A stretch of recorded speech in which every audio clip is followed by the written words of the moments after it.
अस्सलामुअलैकुम cadets, hope you are fine.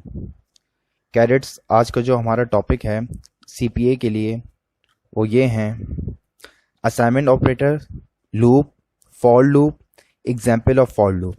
Basically आज के टॉपिक में हम देखेंगे कि असाइनमेंट ऑपरेटर्स क्या होते हैं, इनका पर्पस क्या होता है प्रोग्रामिंग के अंदर, और जिस तरह से हमने इफ एंड एल्स की कंडीशन देखी थी उसी तरह से एक और स्टेटमेंट है which is known as loop.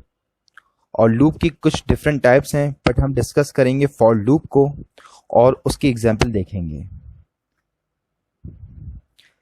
ये ऑब्जेक्ट सी टाइप डाटा आप पहले भी देख चुके हैं, ये एक रिवीजन बेस्ड है, तो आप इसको गो थ्रू कर सकते हैं। पॉज करके वीडियो को आप इसको देख सकते हैं। देन अब बात करते हैं C assignment operators. An assignment operator is used for assigning a value to a variable. Assignment operator का मकसद ये होता है कि हम किसी भी वैल्यू को असाइन करने के लिए असाइनमेंट ऑपरेटर्स यूज करते हैं। अब वो कैसे यूज करते हैं, हम जरा इस चार्ट को देखते हैं और सीखते हैं कि कैसे हम एज असाइनमेंट ऑपरेटर्स को प्रोग्रामिंग में यूज कर सकते हैं। जी, तो ये कुछ कॉमन असाइनमेंट ऑपरेटर्स हैं। थोड़ा सा जूम मैं कर लेता हूँ।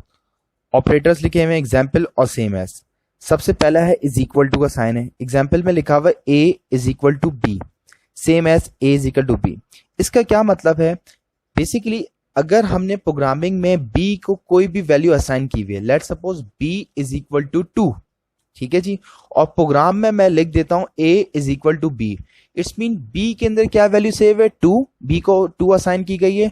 अब ए इज इक्वल टू बी लिखने का मकसद ये है, ए इज इक्वल टू बी लिखने का मकसद ये है कि ए की वैल्यू अब क्या हो जाएगी? 2 हो जाएगी। ए इज इक्वल टू 2 हो जाएगा, ठीक है। सिमिलरली नीचे सेकंड ऑपरेटर की बात करते हैं, plus and is equal to लिखा हुआ example A plus is equal to B. अच्छा, प्रोग्रामिंग में हम इसी तरह से लिखेंगे A plus is equal to B. इसका मतलब क्या होगा? इसका मतलब ये होगा कि A is equal to A plus B. Let suppose A में पहले से कोई वैल्यू मौजूद है, लेट सपोज 2, और बी में वैल्यू मौजूद है 3। सो 2 प्लस 3 क्या हो जाएगा? 5। अब ए के अंदर वैल्यू क्या सेट हो जाएगी? 5 सेट हो जाएगी। इसका ये पर्पज है। सिमिलरली माइनस का, मल्टीप्लाई का, डिवीजन का और रिमाइंडर का, सबका पर्पज ये है। तो ये सारे के सारे हमारे कहलाते हैं असाइनमेंट ऑपरेटर्स, और इसको हम प्रोग्रामिंग में यूज करते हैं। ओके जी स्टूडेंट्स, अब बात करते हैं C for loops. In programming a loop is used to repeat a block of code until the specified condition is met. Loop का पर्पस क्या होता है प्रोग्रामिंग में? लूप बेसिकली अगर हम वर्ड को देखें कि एक साइकिल है, एक रोटेशन है, एक साइकिल है कि एक कंडीशन सेटिस्फाई जब तक नहीं, जब तक ये लूप चलता रहेगा। इट्स मीन साइकिल राउंड करती रहेगी जब तक आपकी जो कंडीशन है वो सेटिस्फाई ना हो जाए। लूप हमारे पास 3 टाइप्स के होते हैं, for loop, number 2 is while loop and do while loop. हमारा जो टॉपिक है, हम जहां रिस्ट्रिक्ट रखेंगे, हम फॉर लूप तक उसको रिस्ट्रिक्ट रखेंगे। सो बात कर लेते हैं फॉर लूप की। For loop basically type of loop है। इसको लिखने का तरीका, या इसको कह सकते हैं इसका सिंटैक्स कैसा है, जरा सा उसको गो थ्रू करें। The syntax of the for loop is, पहले लिखेंगे फॉर, देन राउंड ब्रैकेट। अब देखें इस राउंड ब्रैकेट में 3 कंडीशंस हैं। एक initialisation statement, then test expression, then update statement. जब हम फॉर के अंदर ये 3 चीजें डाल देंगे, देन हमारा क्या होगा? फॉर लूप एग्जीक्यूट होगा। जब ये फॉर लूप के राउंड ब्रैकेट में हमने 3 चीजें डाल दी, या आगे जाके मैं बताऊंगा क्या किस तरह से डालनी है, प्रोग्राम जब देखेंगे तो हम देख लेंगे। देन अब जो भी फॉर के अंदर है, जाहिर सी बात है ये लूप चलना है, ठीक है जी। अब लूप क्या चलेगा, हमें क्या चाहिए आउटपुट पे, आपने जो भी चाहिए with the help of loop हम इसको यहाँ एग्जीक्यूट करेंगे। अब आपने यहाँ देखें लिखा हुआ है statement inside the body of the loop. अब जो भी आपने चीज परफॉर्म करानी है with the help of loop आप उसको एग्जीक्यूट करा सकते हैं, और वो चीजें क्या आएंगी? कर्ली ब्रैकेट्स के अंदर आएंगी। फॉर लूप के बाद राउंड ब्रैकेट्स, 3 चीजें करनी है, initialisation statement, test expression and update expression, update statement. Then curly brackets में वो चीजें हमें एग्जीक्यूट करानी होगी inside of the loop. How for loop works, actually ये वर्क कैसे करता है, जरा सा मैं इसको रीड कर लूं, देन आप उसको थोड़ा सा एलिब्रेट कर लूंगा। The initialisation statement executed only once. अब मैंने बात की थी 3 चीजें थी, initialisation, test expression and update statement. सबसे पहला काम क्या होगा कि आपकी जो इनिशियलाइजेशन स्टेटमेंट है वो एग्जीक्यूट होगी एक time, only once. Then the test expression evaluated, फिर क्या किसको ऑब्जर्व किया जाएगा, टेस्ट एक्सप्रेशन। अगर if the test expression is evaluated to false, अगर आपकी जो टेस्ट एक्सप्रेशन फॉल्स हो जाती है तो आपका लूप क्या हो जाएगा, टर्मिनेट हो जाएगा, वहीं पे स्टॉप हो जाएगा। However if the test expression is evaluated to true, अगर आपकी जो कंडीशन है टेस्ट एक्सप्रेशन ट्रू होता है तो इनसाइड जो बॉडी के अंदर जो भी हमने कर्ली ब्रैकेट्स में लिखे थे वो एग्जीक्यूट होना स्टार्ट हो जाएगा। And the update expression updated, और जब आपका पहला टेस्ट एक्सप्रेशन ट्रू होता है, जो चीज कर्ली ब्रैकेट में लिखी है वो एग्जीक्यूट होगी, देन फिर वो क्या करेगी, वो आपकी लास्ट वाली अपडेट एक्सप्रेशन को अपडेट करेगी।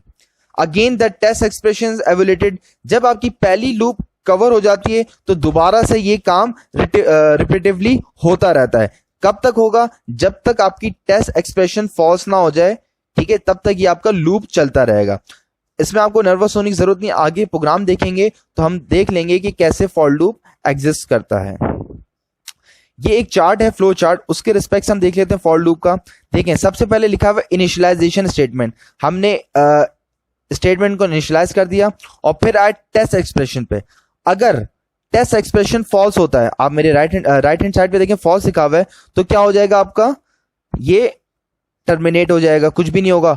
और अगर टेस्ट एक्सप्रेशन ट्रू होता है तो वो फॉर लूप की बॉडी में आएगा और फिर जब वो बॉडी के अंदर वो एग्जीक्यूट करेगा, देन वो क्या करेगा, अपडेट एक्सप्रेशन करेगा और देन अगेन जाएगा कहां पर, टेस्ट एक्सप्रेशन की तरफ। तो ये पूरा एक फ्लो चलेगा। अगर वो टेस्ट एक्सप्रेशन फॉल्स हो जाती है तो आपका प्रोग्राम क्या हो जाएगा, टर्मिनेट हो जाएगा। अदरवाइज अगर टेस्ट एक्सप्रेशन आपकी ट्रू होती है तो फॉर लूप की बॉडी में जो भी चीज लिखी है वो आपकी एग्जीक्यूट होती रहेगी और अपडेट एक्सप्रेशन भी होता रहेगा।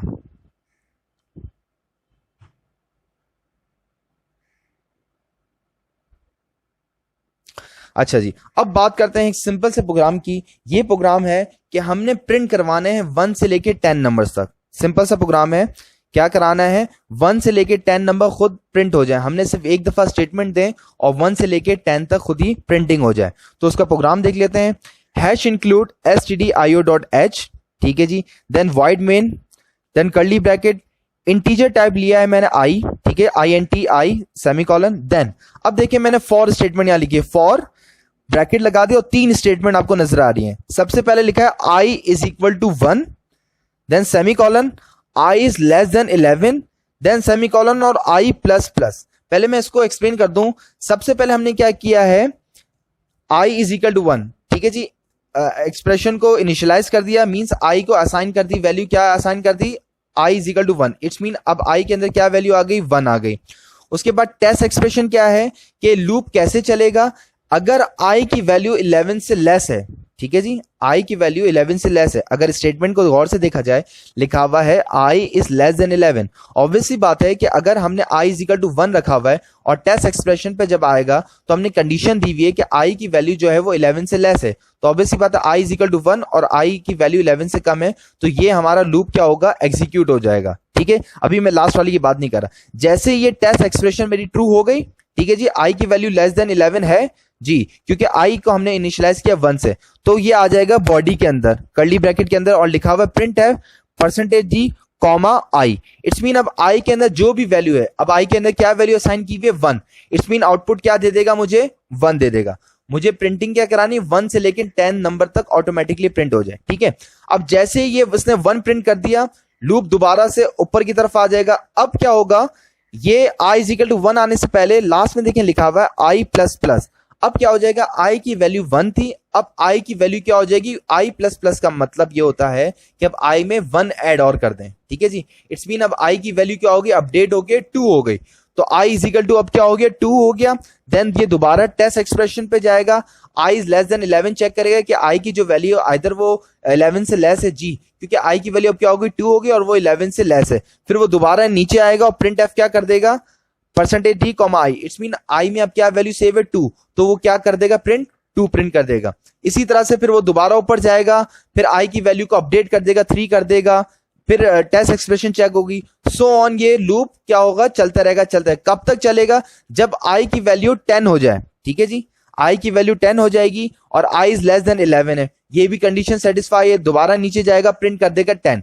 अब जब अपडेट होगी एक्सप्रेशन, ठीक है जी, i प्लस प्लस होगा, इट्स मीन अब i की वैल्यू क्या हो जाएगी, 11 हो जाएगी। तो देखते हैं क्या होता है, i की वैल्यू जब 11 हो जाएगी तो i is equal to 11, i is less than 11, क्या ये एक्सप्रेशन मेरी सेटिस्फाई होगी? नहीं, क्योंकि i तो इक्वल हो गया 11 के, लेस तो नहीं है। अब क्या हो जाएगा, आपका जो लूप है वो स्टॉप हो जाएगा वर्क करना और टर्मिनेट हो जाएगा, और मुझे आउटपुट किस तरह से मिलेगा? इस तरह से मिलेगा 1 2 3 4 5 6 7 8 9 10, क्योंकि मैंने कंडीशन गिवन थी यहां पर शुरू में कि i should be less than 11 होनी चाहिए।